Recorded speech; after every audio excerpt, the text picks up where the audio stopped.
Thank you, Chairman. I'm going to now recognize the ranking member of the full committee, Mr. Raskin. Mr. Chairman, thank you very much, and thanks to Ms. Crockett for calling us together.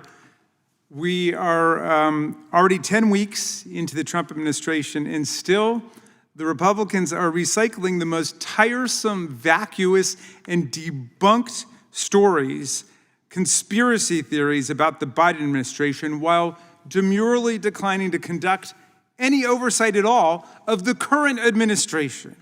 And I agree with the chairman of the full committee, Mr. Jordan. It is day and night, but I think he's seeing day and night backwards. Donald Trump is turning our country into a gangster state where agencies like the Federal Trade Commission, the FBI, and the Department of Justice act as presidential enforcers, conducting political deals with elected officials like New York City Mayor Adams, corporate shakedowns against ABC, CBS, and other media entities, and law firms like Paul Weiss, Rifkin, WilmerHale, and Jenner and Block, demanding pledges of loyalty from citizens, and in some cases, demanding cold, hard cash in lawsuits brought directly by the president against private businesses. Meanwhile, they're offering mass pardons, immunity, and protection to violent insurrectionists, convicted drug beaters, cop beaters, drug traffickers, corrupt politicians, as long as they're willing to kiss the ring and do the president's bidding. Let's look at how this administration is treating the honest men and women of the FBI. In his first days in office, Trump targeted thousands of FBI agents simply for doing their jobs after the mob violence of January 6, 2021, and holding the cop beaters and insurrectionist rioters accountable. FBI agents had to sue to stop this purge and block them from publicly releasing their names to the violent militias like Oath Keepers and Proud Boys, whom President Trump had already given pardons to. And those pardons, by the way, this Department of Justice are extending to other crimes these people have committed, including cocaine trafficking and gun charges. This administration isn't opposing corruption. It's opening the door wide open to corruption every single day for his friends. Donald Trump ordered the FBI to stop conducting background investigations of top White House officials. Why? He disbanded the FBI's Foreign Influence Task Force, charged with identifying and combating malign foreign influence operations targeting the United States. Why? He suspended enforcement of the Foreign Corrupt Practices Act and reduced enforcement of the Foreign Agents Registration Act just 2 days after it was reported that Director Kash Patel had engaged in lucrative consulting work for Qatar and for a Vladimir Putin-connected foreign arms conglomerate. The current FBI leadership is diverting the FBI's resources away from public safety and national security and towards mega conspiracy fixations and obsessions. According to press reports, hundreds of agents ordinarily assigned to defending the national security of the United States have been pulled into a mind-boggling effort where they were pulling all-nighters and working around the clock to review the Epstein files after Attorney General Bondi botched the first attempt at what she said was going to be a complete release of the Epstein files. So it's important to consider what the FBI is not investigating in the frenzy of all these Back to the Future wild goose chases.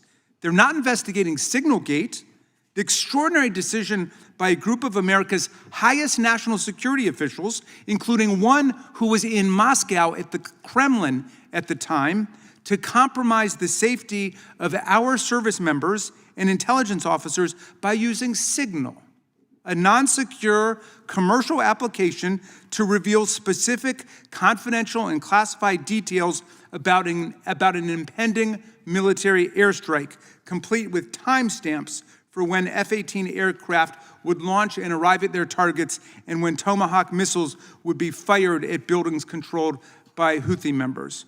What are DOJ and FBI doing to investigate this stunning, dangerous episode of incompetence or recklessness, at the very least, that undoubtedly violates all kinds of federal, criminal, and civil laws. Nothing. In fact, when asked about the Sigmund chat, Attorney General Bondi changed the subject to Hillary Clinton and Joe Biden. Sound familiar? That's what we're doing today. Just a week after the story broke about this tremendous security breach, she said, case closed.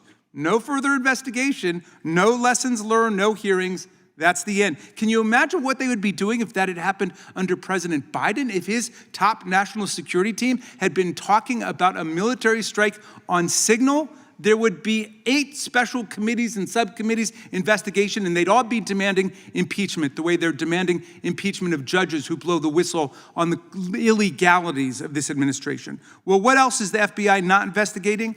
Elon Musk, his startling ties to the Communist Party of China, the CCP. Musk is bulldozing our federal government while accessing the people's most sensitive databases.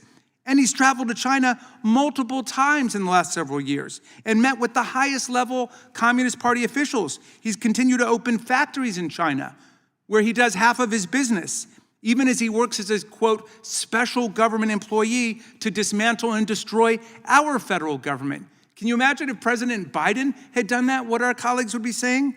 Well, look, in this new state that we're in, the FBI is not here to enforce the law. It exists to allow the president to shake down businesses and individuals, offering them protection and immunity if they comply and persecution if they don't. The administration installed as the head of the FBI Kash Patel, known for being the man who will do anything for Trump.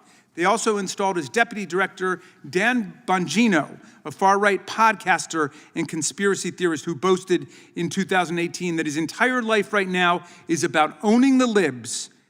His appointment was a particular betrayal of Patel's promise that he would appoint a deputy director who would be an on-board active special agent, as has been the case for 117 years. Already stories of intimidation and pressure in this DOJ and this FBI are trickling out. 7 veteran prosecutors were forced to resign rather than take part in a corrupt bargain to dismiss charges that were brought by a grand jury in New York against the mayor of New York, Eric Adams. The U.S. Attorney for the Southern District, Daniel Sassoon, who clerked on the Supreme Court for Justice Scalia and was active in the Federalist Society, resigned, saying nothing had changed in the facts of the case, nothing had changed in the law of the case, nothing had changed in the evidence. It was simply this political deal that Donald Trump had cooked up with the mayor of New York, who traveled down to Mar-a-Lago. The longtime criminal chief in the D.C. U.S. Attorney's Office was forced to resign rather than open the current bogus investigation into Biden-era clean energy projects. So what we see at the Trump FBI and DOJ is part of a broad pattern. They're targeting lawyers who took up causes or clients that Donald Trump doesn't like, and they've issued illegal executive orders intended as threats against them. The president and his friends are threatening federal judges that ruled against them to halt their blatantly illegal executive actions, calling for impeachment of the judges. And there have been threats against their families made online.